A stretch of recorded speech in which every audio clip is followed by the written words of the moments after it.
المنعم المنان الذي امتن علينا بنعمه التي لا تعد ولا تحصى لكثرتها، والصلاة والسلام على المبعوث رحمة للعالمين بشيرا ونذيرا محمد بن عبد الله بن عبد المطلب، فصلوات ربه وسلامه عليه.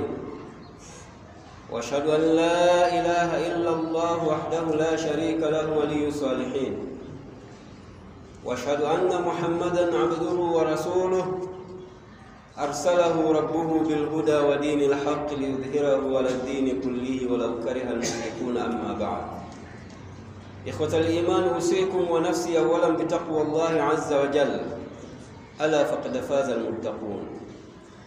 Baada ya kumshukuru Mwenyezi Mungu Subhanahu wa Ta'ala na kumtakia ziada ya rehema na amani mtume wetu Muhammad sallallahu alaihi wasallam, awali ya yote na kuhusieni ndugu zangu katika imani, bila ya kusahau kuhusia nafsi yangu katika swala zima la kumcha Mwenyezi Mungu Subhanahu wa Ta'ala, kwani hakika na bila shaka wamefaulu na kufanikiwa wale wote wanaomcha Mwenyezi Mungu Subhanahu wa Ta'ala kwa kuyatekeleza yale yote aliyoyaamrisha na kuyaacha yote aliyoyakataza.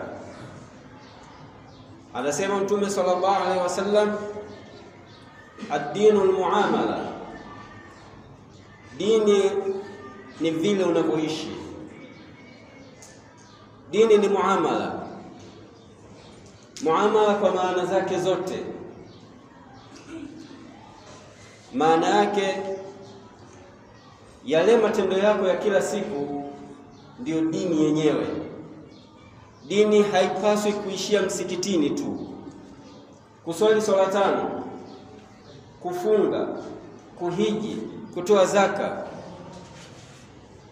ni sehemu katika dini, na unapotekeleza hizi nguzo tano, maana yake unatengeneza na kuboresha mahusiano yako kati yako wewe na yule aliyekuumba. Lakini dini ni zaidi ya hapo. Namna gani unaishi na watu na jamii inayokuzunguka. Kwa maelezo ya Mtume sallallahu alaihi wasallam kupitia hadithi hii, maana yake unatakiwa uishi na watu kiasi kwamba shida zao ni shida zako, furaha yao ni furaha yako. Hiyo ndio dini, na ndio maana ya dinul muamala. Lakini maana ya pili ya muamala, maana yake hata namna ya upatikanaji wa riziki yako. Unaipata vipi riziki yako? Kama nilivyosema ndugu zangu katika imani, haipaswi dini yetu ikawa inaishia ndani ya msikiti tu. Dini maana yake ni hata nje ya msikiti, bali sehemu kubwa ya dini ni nje ya msikiti. Vile unavyoishi na watu, tafuta yako ya riziki. Watu wanavyoamiliana na wewe, ima kuuza kutoka kwako, kukuzia au kununua kutoka kwako, unafuata taratibu za Kiislamu. Ndugu zangu katika imani, alipata kusema Amirul Mu'minin Umar bin Khattab, la yabi' fi suqina man lam yatafaqah fi din, asifanye biashara katika soko letu yule ambaye hajui taratibu za dini. Dini inasemaje? Maana yake vinginevyo atafanya biashara ambazo hazitokuwa sahihi, yeye mwenyewe atakuwa makosani, lakini pia vile vile hata sisi hatutokuwa salama. Ndio maana akasema maneno haya, asifanye biashara katika soko letu asiyejua sheria inasemaje. Sasa ndugu zangu katika imani, kupitia hadithi hii ambayo Mtume sallallahu alaihi wasallam anasema dinul muamala, dini ni namna vile unavyoishi na watu, lakini pia vile vile namna ya kumtumikia Mola wako. Kupitia hutuba yetu ya leo tutazungumzia jambo moja ambalo linaonekana ni la kawaida sana katika jamii yetu. Ipo aina moja ya biashara ambayo katika jamii yetu inafanyika sana na inaonekana kuwa ni ya kawaida sana. Kutokana na umuhimu wake, ndio itakuwa maudhui ya hutuba yetu ya leo. Anasema Mtume sallallahu alaihi wasallam katika hadithi ambayo inasimuliwa na Nu'man bin Bashir na kupokewa na Imamu Muslim, al-halalu bayyin wal haramu bayyin wa bainahuma umurun mutashabihat la ya'lamuha kathirun minan nas, faman ittaqa ash-shubuhat faqad istabra li dinihi wa 'irdihi. Maana ya hadithi hii, Mtume sallallahu alaihi wasallam anabainisha kwamba halali ipo wazi. Mambo mengi ya halali watu wanayajua kwamba hili ni halali, lakini pia vile vile wal haramu bayyin, na mambo mengi ya haramu watu wengi wanayajua. Isipokuwa tunasema bainahuma, kati ya halali na haramu umurun, yapo mambo mutashabihat, hayapo wazi sana, na kwa bahati mbaya la yaalamuha kathiru minan nas, si watu wengi wenye kuyajua. Kwa kuwa si watu wengi wenye kuyajua yale ambayo ni hayafahamiki yapo katika halali au yapo katika haramu, Mtume akaweka angalizo kwa kusema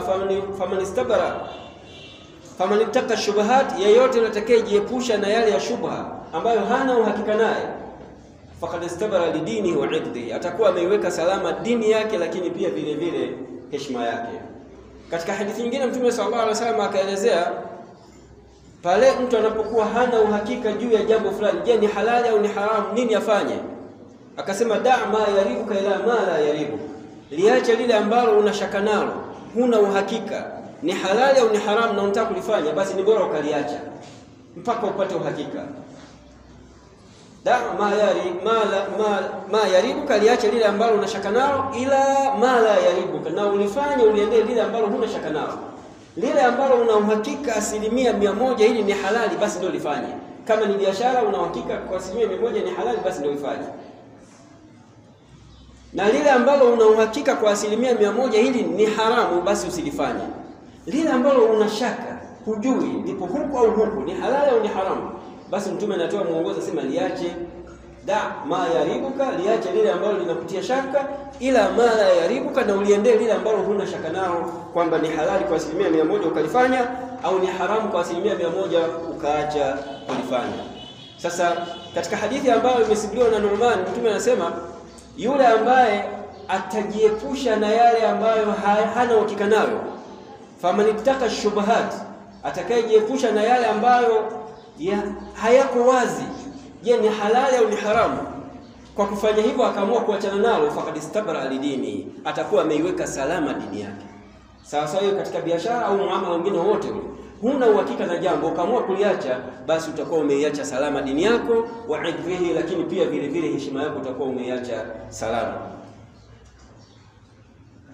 Sasa ndugu zangu katika imani, jambo ambalo nasema linafanyika sana katika jamii yetu, na hasa katika mambo ya biashara, kuuza na kununua, na likaonekana kwa ni la kawaida sana, lipo jambo moja ambalo linaitwa ni ihtikar. Ihtikar ni kutouza bidhaa. Mfanya biashara ana bidhaa lakini haiuzi, anasubiri mpaka bei itakapopanda ndio auze kwa bei ya faida maradufu. Hiyo ndio inaitwa ihtikar. Sasa ipo ihtikar ambayo ni haramu, na kwa bahati mbaya inaonekana ni ya kawaida sana katika jamii yetu. Watu wanafanya hivyo ili apate faida maradufu. Wakati huo yeye anapata faida maradufu, ananufaika, kuna watu wanaumia. Na siku zote vitu vinavyopanda bei, wahanga wakubwa ni watu wa hali ya chini kabisa, watu ambao Mwenyezi Mungu anawatazama kwa namna ya kipekee, namna ya kuwahurumia, lakini wewe ndio unaamua kuwakomoa watu wa namna hii. Sasa wanazuoni wanaelezea kwamba ihtikar, kuzuia bidhaa usiiuze kwa lengo la kusubiri bei iwe nzuri wewe unufaike zaidi, tambua ya kwamba kuna watu wanaumia zaidi. Bei ilikuwa ya kawaida, ukaona kwamba hutopata manufaa, ukaamua kuizuia usiuze mpaka bei pande unufaike maradufu, kuna watu unawaumiza kwa kiasi kikubwa sana. Sasa kusema ihtikari ziko za namna mbili. Kuna ihtikari ambayo ni ya haramu. Ihtikari ambayo ni ya haramu wanazuoni wakazungumzia kwamba ni ile ambayo itatimiza masharti takriban 5. Kwanza, ihtikari yenyewe ifanyike katika chakula. Bidhaa anayouza mtu ni bidhaa ya chakula cha binadamu na chakula tegemezi. Ihtikari hii ni haramu. Mfanya biashara ambaye anauza chakula ambacho watu wanakitegemea, sio chakula cha ziada, pipi, biskuti, sio hicho. Mahindi, mchele, maharagwe ndio vyakula tegemezi katika jamii yetu. Wewe ndio mfanya biashara aina hiyo, ukaamua sasa siuzi kwa sababu bei haiko vizuri, haitoninufaisha vile ninavyotaka mimi, nasubiri bei ipande. Kwa hiyo la kwanza wanazuona msema kiwe ni chakula tegemezi. Lakini la pili wakasema huyu mtu anayefanya biashara namna hii ni yule ambaye amenunua hayo mazao ya chakula. Wakasema kwa yule ambaye amelima mwenyewe, akaamua kwamba hatouza kwa muda baada tu ya mavuno, baada ya kuona kwamba bei ya soko na gharama alizozitumia wakati wa kilimo hairejeshi hata faida kwa mkulima, wanazuoni wakasema yeye kwake si haramu. Ndugu zangu katika imani, mara nyingi wakulima wanapovuna mazao yao wanafanya tathmini ya bei ya soko na gharama alizozitumia katika kilimo chake mpaka nafikia hatua ya mavuno. Akiona bei haiko sawa kwa gharama alizozitumia, kwamba hata hizo gharama alizozitumia hazirudi au zinarudi lakini hakuna faida hata kidogo, anaweza akasubiri kwamba bei iongezeke kidogo angalau arejeshe zile gharama alizotumia. Kwa mkulima mwenyewe huyu kwake si haramu. Uharamu unakuja kwa yule mtu ambaye ameyanunua yale mazao.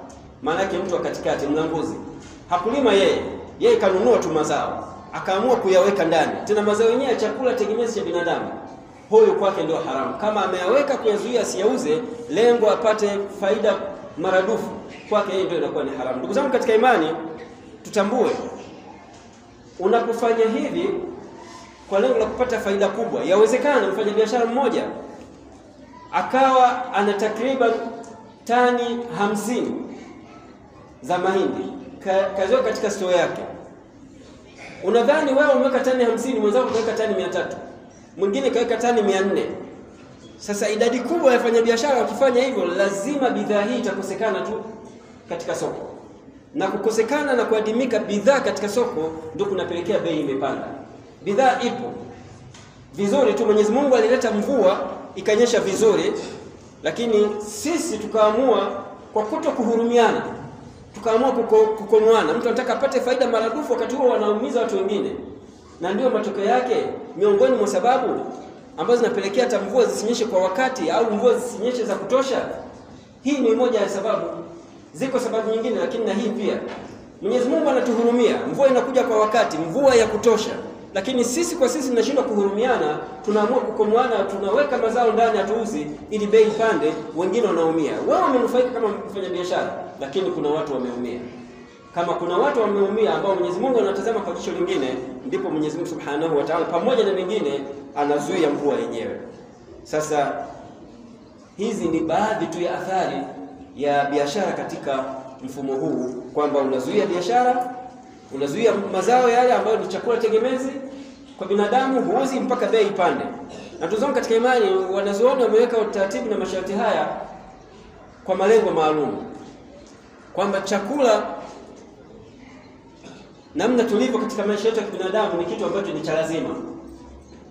Akiamua mtu kufanya biashara nyingine sio kwa chakula, mfano anifanya biashara ya nguo, akaona nguo hizi za msimu wa baridi nitaziuza kwa bei nzuri msimu wa baridi, sasa hivi siziuzi kwa sababu ni msimu wa joto mfano.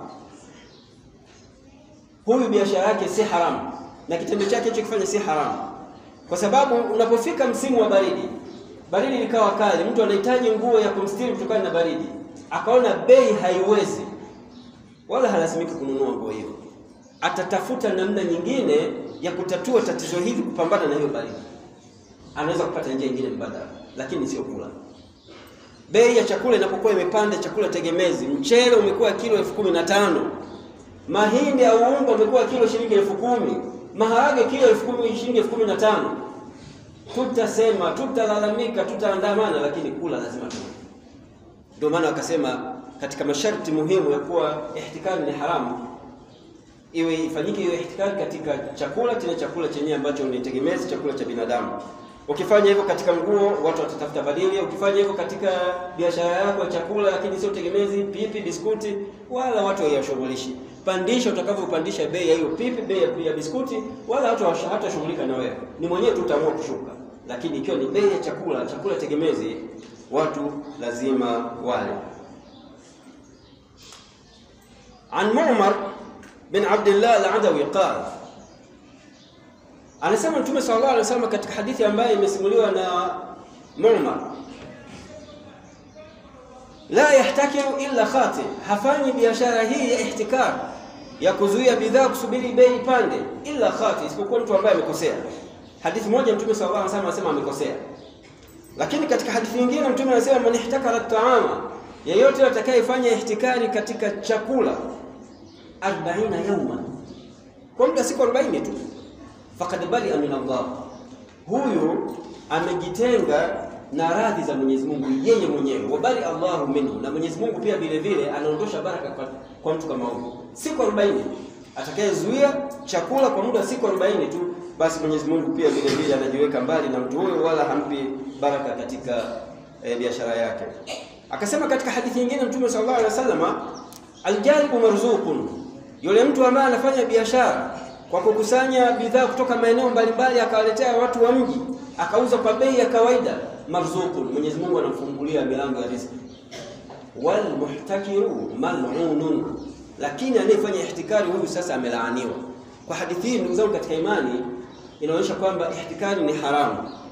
Halaaniwi mtu isipokuwa kwa kufanya jambo ambalo ni kubwa, dhambi kubwa, ndio anapata laana.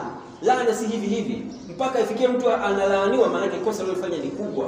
Na kama tulivyosema, siku zote bei ya vitu inapopanda, na hasa vyakula, wanaoumia wahanga wakubwa ni watu wa hali ya chini kabisa, ambao walikuwa wanatakiwa watazame kwa jicho la huruma. Ndio maana Mtume akasema wal muhtakir mal'un, anayefanya biashara kwa mfumo huu wa ihtikar, huyu amelaaniwa. Barakallahu li wa lakum bil Qur'an al-azim wa nafa'ani wa iyyakum bil ayati wa dhikri al-hakim. aqulu qawli hadha wa astaghfirullaha li wa lakum wa lisa'il mu'minin fastaghfiruhu innahu huwal ghafurur rahim wa huwal barrul karim.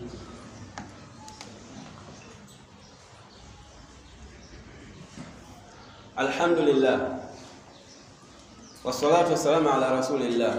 Ikhwata al-iman, usikum wa nafsi maratan thaniya bi taqwallahi azza wa jalla, ala fatafaza al-muttaqun. Ndugu zangu katika imani, kwa mara nyingine tena, baada ya kumshukuru Mwenyezi Mungu Subhanahu wa Ta'ala na kumtakia ziada ya rehema na amani Mtume Muhammad sallallahu alaihi wasallam, ninakuhusieni pamoja na kuhusia nafsi yangu katika swala zima la kumcha Mwenyezi Mungu Subhanahu wa Ta'ala, kwa kuyafanya yote aliyoamrisha na kuyaacha yote aliyoyakataza. Yawezekana baadhi ya mambo tulikuwa tunayafanya kwa kutokujua, kumbe yanamkasirisha Mwenyezi Mungu Subhanahu wa Ta'ala. Yawezekana ulikuwa na udhuru huo kutokujitambua hilo, lakini inapofikia sasa umelitambua na umefahamishwa, maana yake ni kuliacha na kutafuta riziki kwa njia iliyokuwa ya halali. Anasema Mtume sallallahu alaihi wasallam katika hadithi nyingine, idha ghadiba Allahu min 'abdin, Mwenyezi Mungu anapomkasirikia mja wake, razaqahu min haram, anampa riziki ya haram. Wa idha ishtadda alayhi al-ghadab, na ghadhabu za Mwenyezi Mungu zinapozidi kwa mtu huyo, barakallahu lahu fihi, Mwenyezi Mungu anambariki, anamkunjulia zaidi na zaidi. Ndugu zangu katika imani, sisi ni mashahidi wa watu kufungukiwa katika biashara zao, lakini pia mfanya biashara mwenyewe anaweza kuwa ni shahidi mzuri zaidi kwamba namna gani biashara zake zinazidi kufunguka na kufunguka na kufunguka. Sasa ukiona unafanya biashara ambayo si halali, halafu mambo yako yanakwenda vizuri, maana yake uko katika hatua mbaya. Labda ufanye tathmini biashara yako kwamba unafanya biashara ya halali, halafu ukabarikiwa, maana yake ndio utakuwa uko salama. Vinginevyo, kwa ile hadithi tuliyosomeana mwanzo, huna uhakika kwanza na biashara yenyewe ni halali au si halali, lakini ukaamua kuifanya na mwongozo wa Mtume ukauacha, kwamba kama huna uhakika nao, kuna moja kati ya mawili: uuliza anayefahamu akueleze kwamba hii ni halali au si halali. Umekosa kumuuliza, basi ni bora ukajiepusha nao. Da'ma yaribuka ila ma la yaribu, achana na lile ambalo unashaka nalo na ukafanya lile ambalo huna shaka nalo. Sasa kwa hadithi hii ambayo Mtume anasema Mwenyezi Mungu akimkasirikia mja wake, basi anampa riziki ya haramu, lakini hasira za Mwenyezi Mungu zinapozidi kwa mtu huyu, anamfungulia zaidi na zaidi. Mfano, mtu kafungua biashara ya grocery, biashara ya bar, akaona mambo yanakwenda vizuri, baada hapo kafungua ya pili na ya tatu na mambo yanakwenda vizuri, maana yake hatua aliyofikia sio nzuri hata kidogo, ni hatua mbaya, ni istidraji na hicho. Kwa Mwenyezi Mungu anakuachia mpaka siku anapokushika unakuwa huna hoja tena kabisa.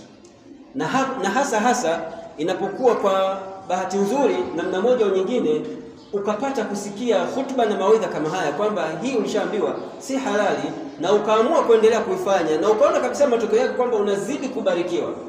Na mtihani mwingine mara nyingine unakuja katika sura kama hiyo, unaolifanya si halali, lakini bado unakuta mambo yako ndio yanakwenda vizuri. Na ukijaribu kuifanya ambayo unaelekezwa kwamba ni halali, unakuta mambo hayaendi vile unavyotaka wewe. Ndugu zangu katika imani, katika maisha haya ya kidunia tupo katika mitihani ya aina mbalimbali. Fa amma al-insanu idha mabtalahu rabbuhu fa akramahu wa na'amahu fa yaqulu rabbi akraman. Pindi mwanadamu anapojaribiwa na Mwenyezi Mungu, idha mabtalahu rabbuhu, Mwenyezi Mungu anapompa mtihani, fa akramahu, akamkirimu, wa na'amahu, na akampa neema nyingi, huwa anasema rabbi akraman, Mwenyezi Mungu amenibariki mwana.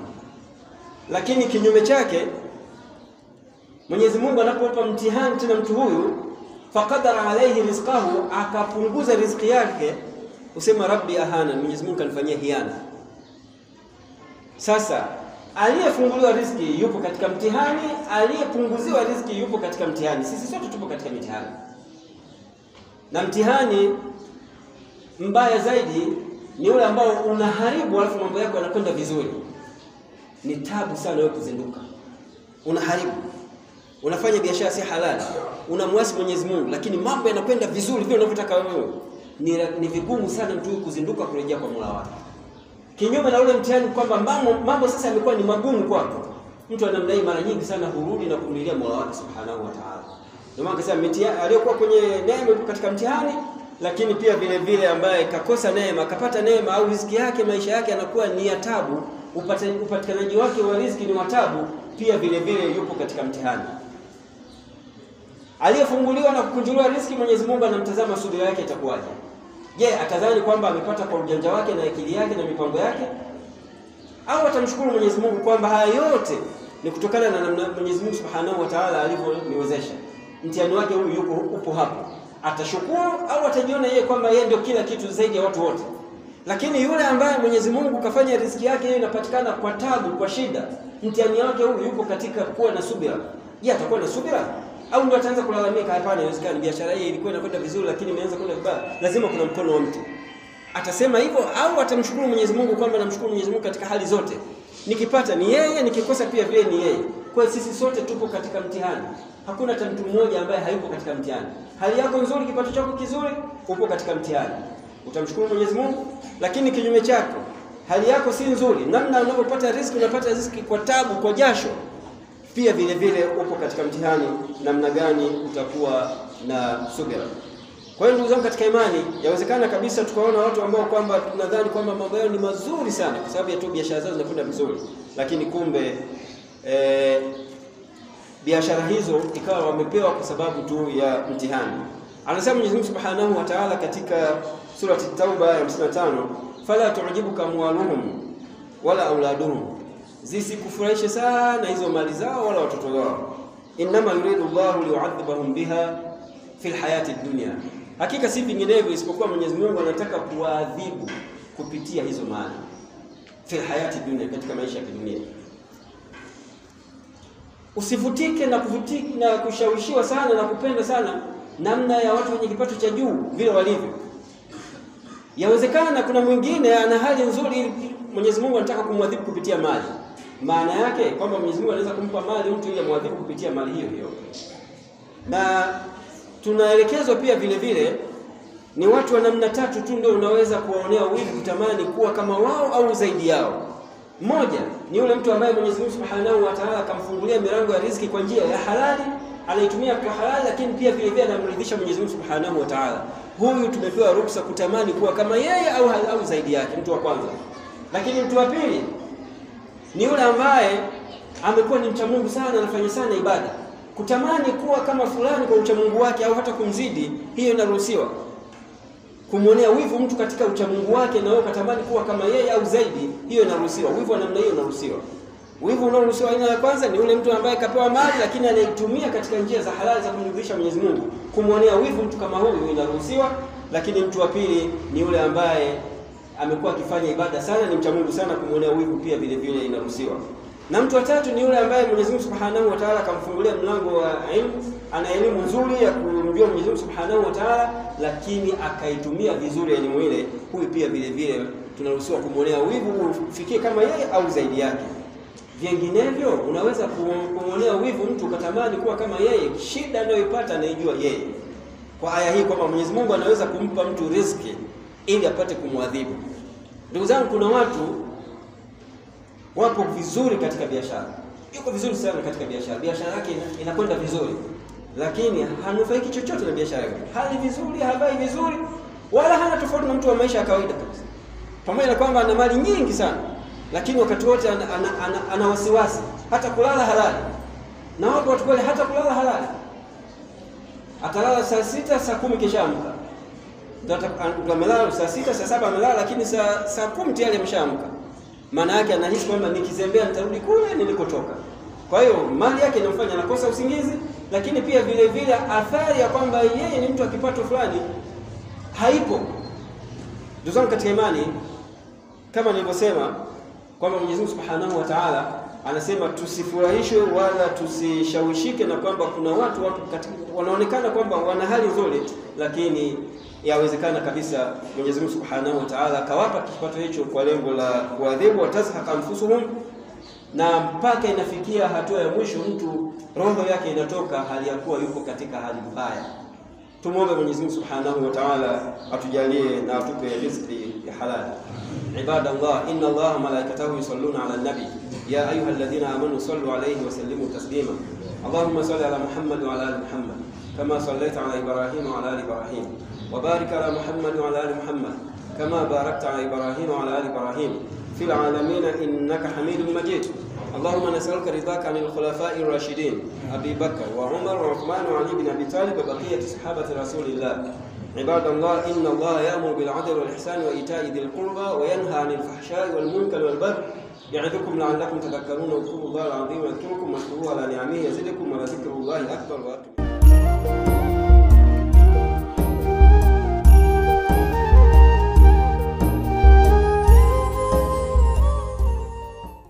Usieni pamoja na kuto kuisahau nafsi yangu katika swala zima la kumcha Allah Subhanahu wa Ta'ala. Mwenyezi Mungu Subhanahu wa Ta'ala anawasamia madhambi yake wenye dhambi wote isipokuwa watu wa aina mbili, mushriku na mushahid.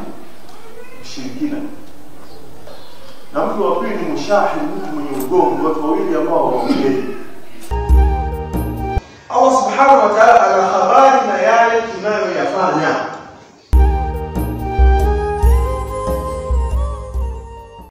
Na Rasul anasema ikitokea Muislamu yeyote mpaka anafikia miaka 50, 60, 70 hata elimu ya swala hana, swala yake ikubaliki, hakuna udhu wa maana.